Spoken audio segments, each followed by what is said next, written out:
Welcome to the listening tube.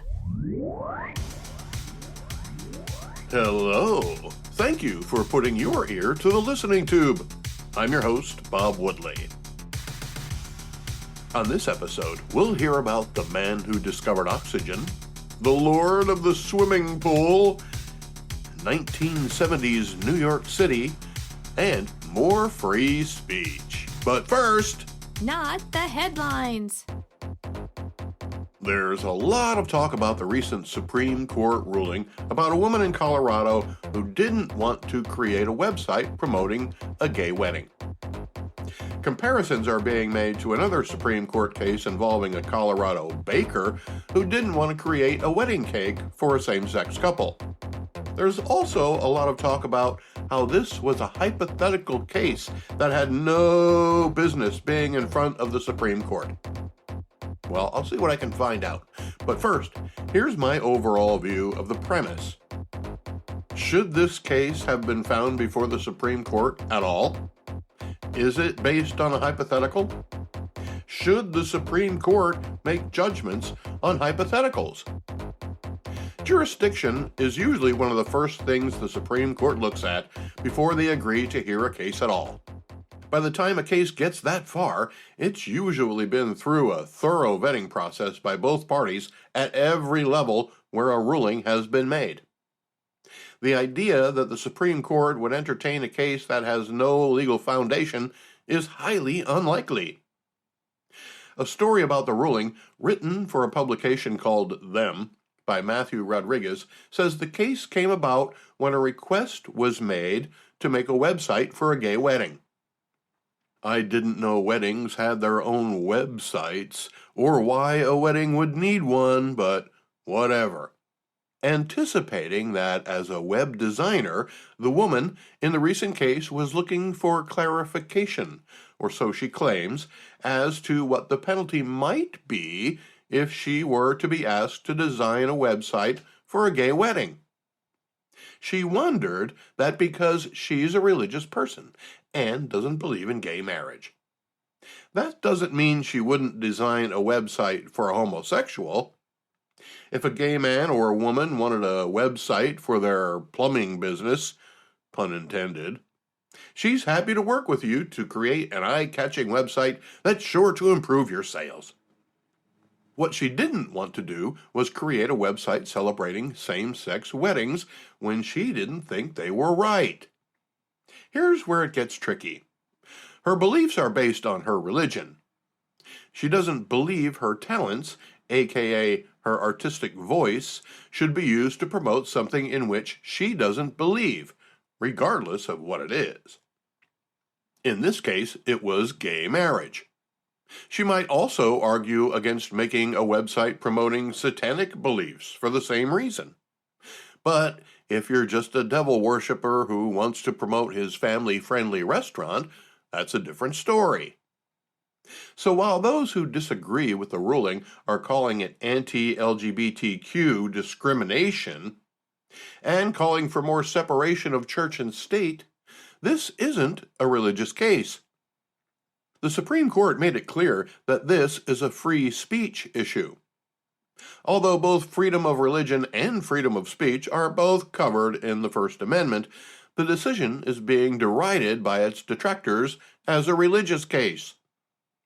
Sure, her core beliefs are what prevent her from making the website, but her core beliefs are just as valid as yours. This isn't about LGBTQ rights or discrimination. This is about making somebody else say something with which they don't agree. In the article, the author quotes the plaintiff as saying, "If I continue creating for weddings consistent with my beliefs, the state of Colorado intends to fully come after me. Rather than wait to be punished, I decided to take a stand to protect my First Amendment rights. I shouldn't have to be punished before I challenge an unjust law." She makes a good point. Here's how I see it. If ignorance of the law is no defense, then clarification of the law is required. Her question was, if I refuse to create a website that promotes something with which I disagree, will I get charged under Colorado law? The fact that it was a gay wedding is irrelevant. As I've already demonstrated, it could just as easily have been a website promoting circumcision. If she doesn't believe it to be a healthy practice, whether or not it's on the basis of religion, she shouldn't have to make a website promoting circumcision. She would, of course, be accused of being anti-Semitic, but the press wouldn't care about that. The story also mentions the state organization in Florida called Equality Florida, which he says is at the forefront against the governor's so-called anti-LGBTQ agenda. The writer quotes the organization as saying the ruling creates a foothold for refusing customized, expressive services that would compel the creator to share a message with which they disagree. I think they summed it up pretty well for being opposed to it. The only thing I would add is that the foothold of which they speak has already been created. It's called the First Amendment to the Constitution of the United States of America. But the statement from Equality Florida went on to add, the ruling neither creates a broad license to discriminate, nor wholesale repeals vital civil rights protections. Also correct.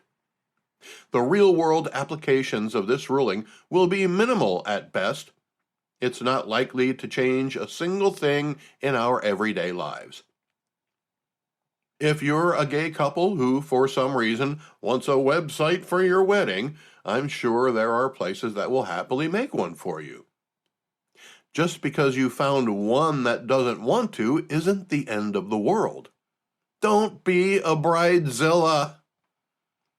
Besides, if she's compelled to do the job for you by law, what are the chances you'll be happy with the work? Why let her do it?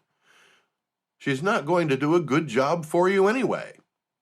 She doesn't think how you think. She doesn't feel how you feel. It's like hiring an advertising agency that doesn't appreciate your product. Don't do it. It's a bad move. But some in the LGBTQIA2S+ community think that everyone should be required to accept them as they deem themselves, and want laws that force everyone to do so. What they don't seem to realize is that might be a violation of somebody else's rights. The Supreme Court reminded us of that. What appeared on the surface to be a case about LGBTQ rights was actually a case about free speech. The Supreme Court sided with free speech, as they should. Those who claim this is an anti-LGBTQ ruling is forgetting that the Supreme Court is also protecting the free speech of the very people they claim it will harm. In her dissent, Justice Sonia Sotomayor said, the court, for the first time in its history, grants a business open to the public a constitutional right to refuse to serve members of a protected class. So my question for Justice Sotomayor would be, at what point do the rights of a protected class infringe on the rights of everybody? Shouldn't the rights of everyone have priority over rights that only apply to a protected class? When did the Supreme Court determine the United States of America has different classes of citizens? Or is it only Justice Sotomayor's opinion about the population of America? Regardless, Justice Sotomayor, the court didn't give any business the right to refuse service to anybody. It was already in the Constitution. The framers of the Constitution couldn't have imagined there would come a time when we would have websites for gay weddings, but they knew that it was wrong to make people promote what they don't believe. That's why we're free, according to the document they wrote, to tell the world or anyone who will listen how we feel about a topic, and not be forced to tell anyone how somebody else feels, unless we want to. The woman who didn't want to design a gay wedding website isn't infringing on anybody else's rights. they can still get a website made by somebody else. If they want to come back after they're married and get a website built for their sex toy store, she just might agree. Just because you're religious doesn't mean you don't enjoy sex, right? God made it feel good for a reason. The only person on whose rights could have been trampled in this case is the woman who didn't want somebody else's beliefs to be interpreted as her own. By now you might be thinking, but Bob, where's the not the headlines part? I'll admit this has been kind of a big story if you follow the courts or alternative lifestyle issues, or if you only watch mainstream media. But the fact is, we wouldn't have these kinds of legal clashes if it weren't for one thing: the failure of the Equality Act. One could argue that it hasn't failed, but pending. So why did the largest lobbying group for the Equality Act disband in 2022? That would be Freedom for All Americans. They quietly told followers that they've already begun giving away their physical and monetary assets, and as they put it, as the sun sets on Congress in 2022, so too it sets on FFAA's campaign. FFAA was a time-bound initiative designed as a short-term campaign to build toward the unique federal window of opportunity that has closed. We have made the decision that the FFAA Educational Fund will dissolve as designed. It was designed to dissolve because when it was established, everyone thought Hillary Clinton would be the next president of the United States. That didn't happen. And now with a Republican Senate, they realized they couldn't get any more done. They took credit for the Respect for Marriage Act getting signed by President Biden and gave up. President Biden said he'd sign the Equality Act into law if it made it to his desk. So why hasn't it? This act has been around since the 1970s, and sometimes the House would pass it and sometimes the Senate would pass it, but never at the same time. While it aged, it got more specific about who's covered by it and more vague with the way it was written. The most common issue with the act today is the way some perceive it to favor transgender women over women who were born that way, especially when it comes to sports. The vagueness comes in when the most recent version of the act put the words gender identity in place of sex. That opens the door for people who were born men to declare they are now women and get the same access to places where only women are now allowed, such as locker rooms, prisons, and little girls' lavatories. The protections provided by the act are so broad that if a transgender woman wanted to become a Las Vegas Raiders cheerleader, they would almost automatically become one based on the law rather than the talent and beauty currently required. Otherwise, the Raiders would have a lawsuit on their hands. That's why this ruling on the Colorado web designer is so important. What it says is that just because somebody believes they're a female when they still have a penis doesn't mean the rest of us have to. Nobody can force you to think or say something you don't believe. You have a constitutional right to believe what you want and say what you want. Today's climate has demonstrated that the trans community not only demands that you accept them for whatever they claim to be, but the Equality Act will lawfully compel everyone else to accept it as well, even if they don't understand it or believe it themselves. Even if you have a penis and testicles, I don't think most people would have a problem saying, "Thank you, ma'am," if you held the door open for them, if on the surface you appear to be a woman. It's when someone with a penis and testicles wants to compete against people who have vaginas in a sporting event that causes the problem. If you want to believe you're a woman, that's fine. But the Supreme Court gave gender-affirming care to those who believe in two genders with variations in between, and the freedom to express it without consequence. The Equality Act would take away those rights, especially in its current form. And here's some unfinished business. There's a follow-up to a story on a previous episode of the Listening Tube. You may recall the college student who got a 0 on her assignment because she used the words biological women. Well, the professor who objected to the term was reprimanded.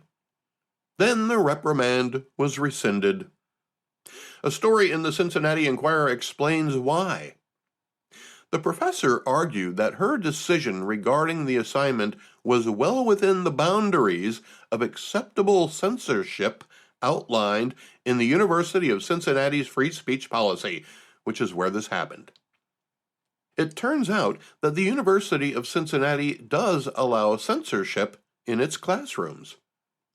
Despite a comprehensive volume of ways they claim to protect free speech, such as stating a commitment to broad latitude to speak, write, listen, and challenge, learn, and discuss any issue, and proclaiming it's not the university's responsibility to protect people from others' free speech, even if they find it abhorrent. But they do list a number of ways the law makes it okay to limit speech, such as after a certain time at night or at a certain place on campus. One of the exceptions, reasonable and viewpoint-neutral restrictions in non-public forums, is one I haven't been able to figure out. I think it means you're not allowed to curse in the lavatory. Anyway, the last of 5 exceptions to free speech at the University of Cincinnati is the one the professor used to justify not allowing the words biological women to be used in the class. It reads, content restrictions on speech that are reasonably related to a legitimate pedagogical purpose, such as classroom rules enacted by teachers. Pedagogical? What does that mean? I'm going to look that up. He's gonna look it up. He's really gonna do it. I want the truth! You can't handle the truth! Well, that was pretty simple. Pedagogical is an adjective meaning relating to teaching, according to whatever dictionary my search engine used. It used the example, innovative pedagogical methods. In other words, it's just how somebody teaches. So the University of Cincinnati allows anyone who teaches to censor words they don't want to hear or read from their students as long as the words are somehow related to the class. So because it was a class related to gender, the professor had every right to not allow the words biological women. That's like your shop teacher expecting you to describe how to make a birdhouse without using the words roof or hole. But regardless, it was on that rule alone that the reprimand for the professor was withdrawn. If this disturbs you, there is a silver lining. The professor was also ordered to do some extra training on the university's free speech requirements prior to the beginning of this fall's semester. She must submit her syllabus for approval. I wonder what grade she'll get.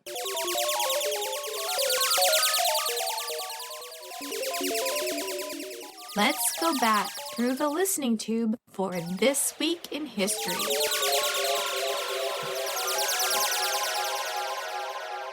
This week in 1776, George Washington ordered the Declaration of Independence to be read out loud to members of the Continental Army in New York City for the first time.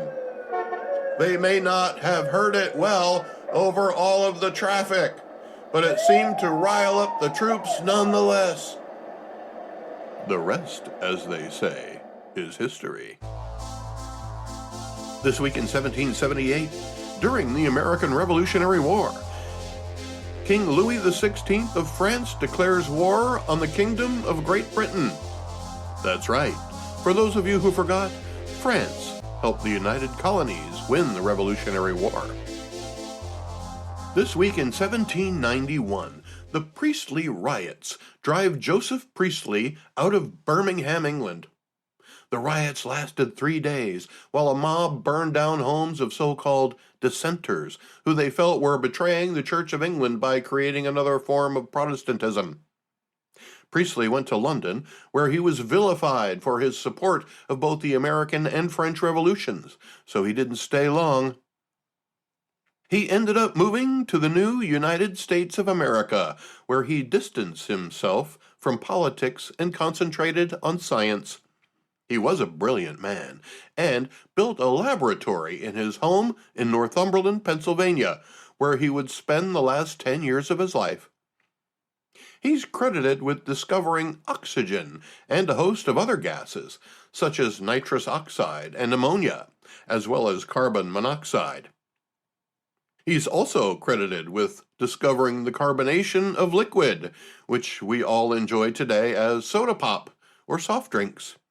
You can still tour his home in Northumberland and see the laboratory, which was ingeniously built so that any explosion that may occur during his experiments would blow away from the direction of the house itself.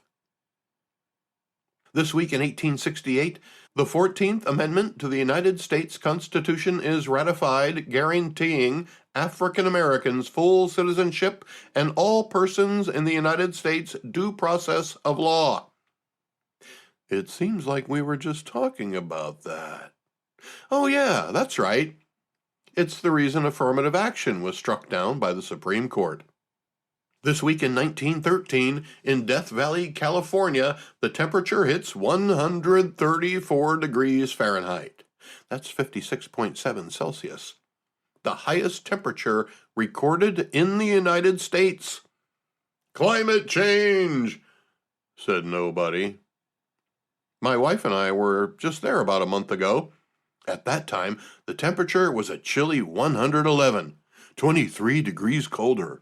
Ooh, brr. This week in 1922, Johnny Weissmuller swims the 100 meters freestyle in 58.6 seconds, breaking the world swimming record and the minute barrier. Born in what is now Romania, he swam for the American Olympic team at the 1924 Summer Games in Paris and the 28 Games in Amsterdam, winning 5 gold medals as well as a bronze. Because of his success as a swimmer, he became a movie star. Despite his success as a swimmer, you might remember him as Tarzan.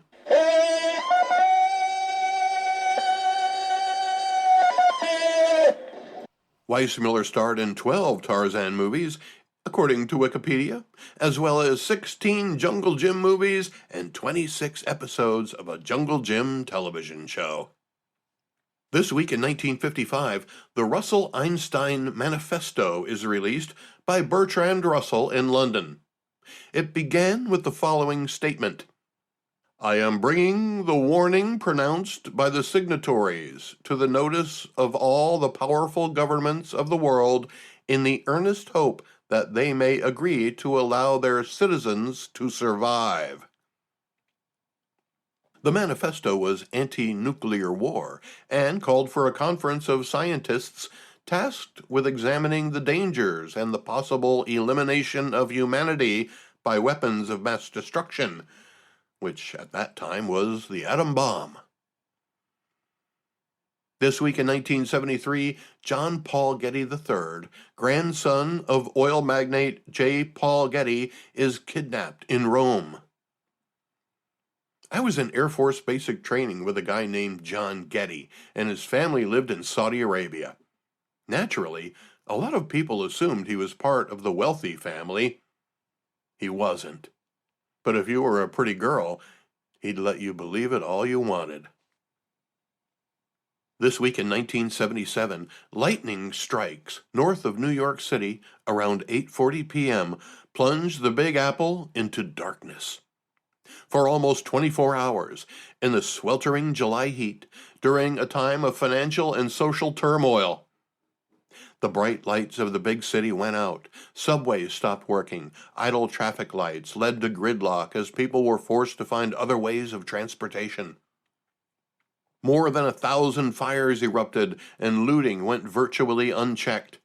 Thousands would later be arrested for looting and vandalism. As the sun came up the next day, the city skyline was a silhouette with no lights in the windows of the skyscrapers. A look back at the incident on allthat'sinteresting.com says much of the Bronx was burned down and equates the blackout with the rise of hip-hop music. The story says the blackout provided the opportunity to loot music stores, taking the turntables and mixers needed to become DJs. This week in 1985, the Greenpeace vessel Rainbow Warrior is bombed and sunk in Auckland, New Zealand harbor by French DGSE agents, killing one man. A member of the crew of the Rainbow Warrior at the time, Grace O'Sullivan, is now an Irish member of the European Parliament, and just last week she called on French President Emmanuel Macron to apologize to the crew members and the family of the one man who died in the bombing. A story in the Irish Times recounts the event. You may recall how the French denied involvement, even as New Zealand security forces arrested 2 French agents. A diplomatic frenzy ensued, leading to the French ambassador to the United Nations formally apologizing to the government of New Zealand, but not to Greenpeace nor the victims of the attack. The listening tube will return at the speed of sound. Contact the listening tube by calling 570-601-1101 or email thelisteningtube@outlook.com. An interesting thing happened this week just as I thought I wouldn't have anything to talk about. But as this week's edition of Not the Headlines would demonstrate, I do have strong feelings about our freedom of speech. And if you're a regular listener to the program, like Dave from Alabama, who became my first paid subscriber, thanks, Dave. You know I'm also vigilant about what the news isn't telling us. A judge in Alabama also sees how important it is to not suppress information. His opinion is the result of a lawsuit brought by attorneys general from the states of Louisiana and Missouri, alleging the Biden administration and social media companies were operating outside the law when it came to suppressing information. The judge agreed. In a lengthy ruling, the judge declared that certain departments of the United States government, and more specifically, individual persons who work in those departments, as well as anybody who works for them, are prohibited from having any contact with social media companies. That may sound like a blanket statement, but the judge wasn't vague. He named specific people in the Biden administration, as well as their subordinates in many cases. This judge left no stone unturned when it came to who is forbidden to have any contact with social media companies on behalf of the government.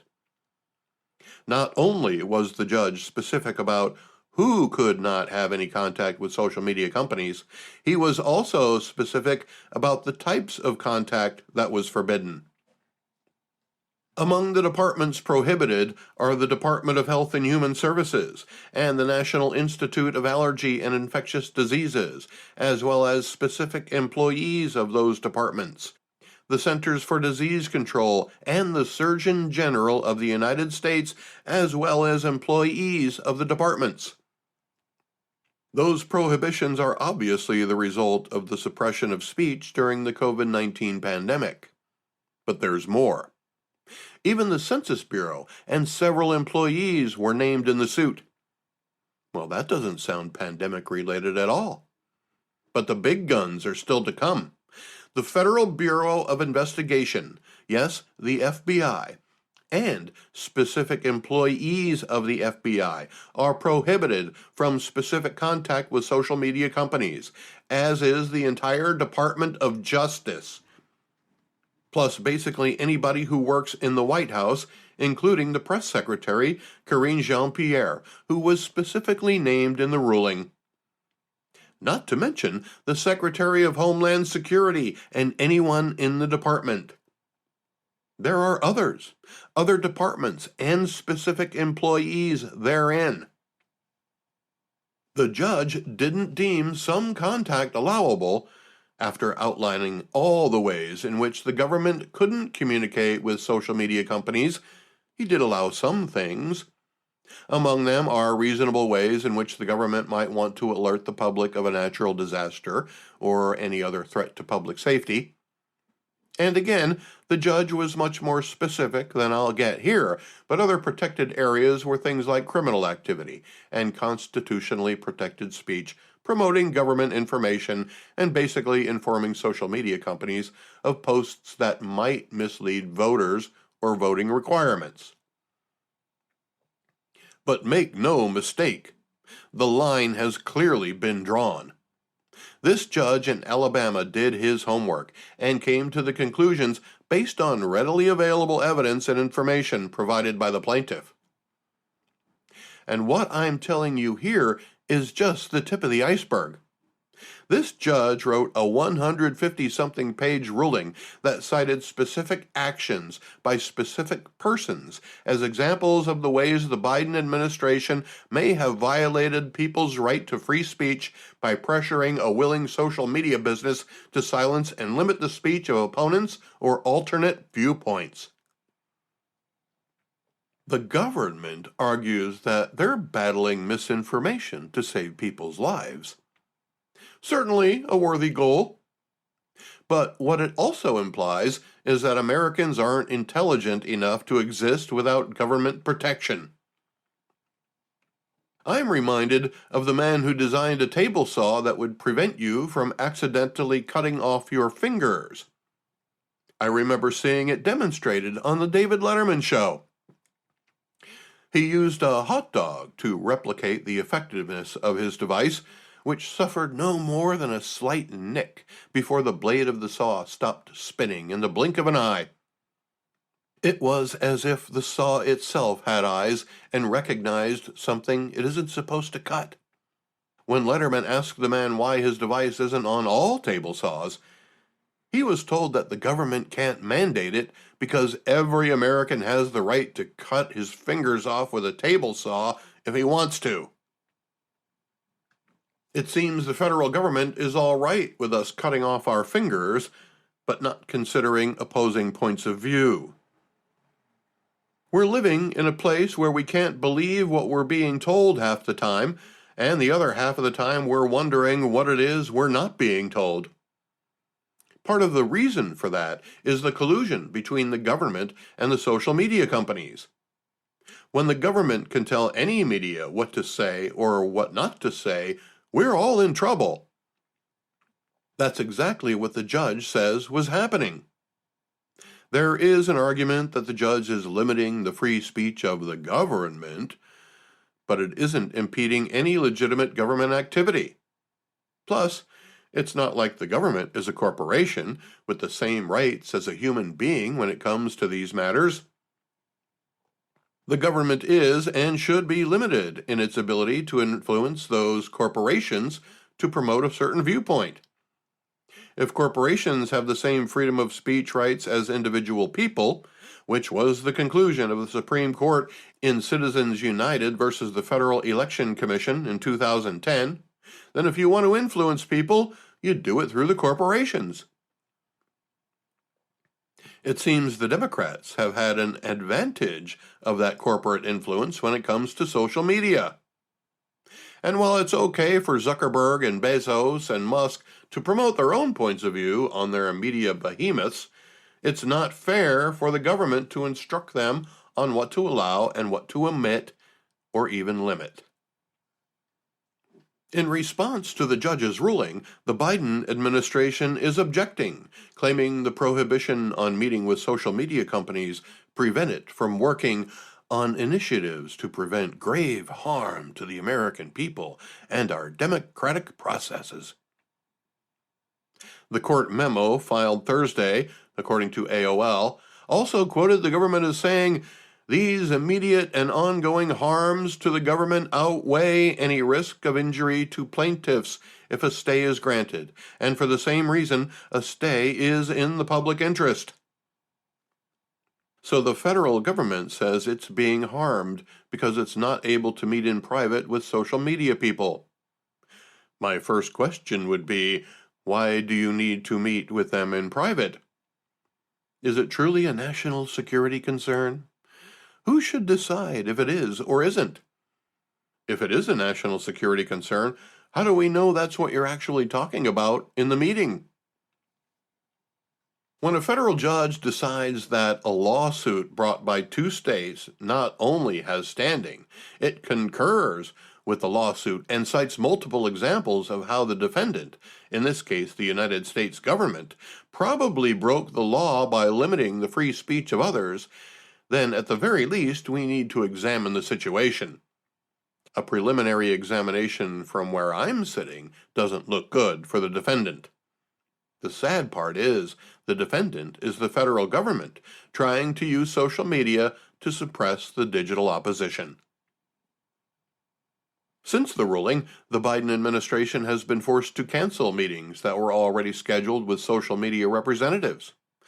A White House official said the Department of Justice will review the ruling and then evaluate its options. In other words, they'll see if they can find another way to suppress opposing views or misinformation. If we could trust the federal government to tell us the truth, this might not even be an issue. The evidence cited in the judge's ruling demonstrates that we can't trust the Biden administration to tell us the truth, despite claiming to be the most transparent administration ever. If the Biden administration wants to be transparent, they can start by telling us who brought the cocaine into the White House last Sunday. I was talking to my doctor at the hospital. He said, "Son, it says here you're 27, but that's impossible. Cocaine, you look like you could be 45. The Listening Tube is written and produced by yours truly. Copyright 2023. Thank you for putting your ear to the Listening Tube. Be like Dave and subscribe today. I'm your host, Bob Woodley, for Thou ad Infinitum. Now I'm losing touch with reality and I'm almost out of blow. Such a fine line, I hate to see it go. Cocaine.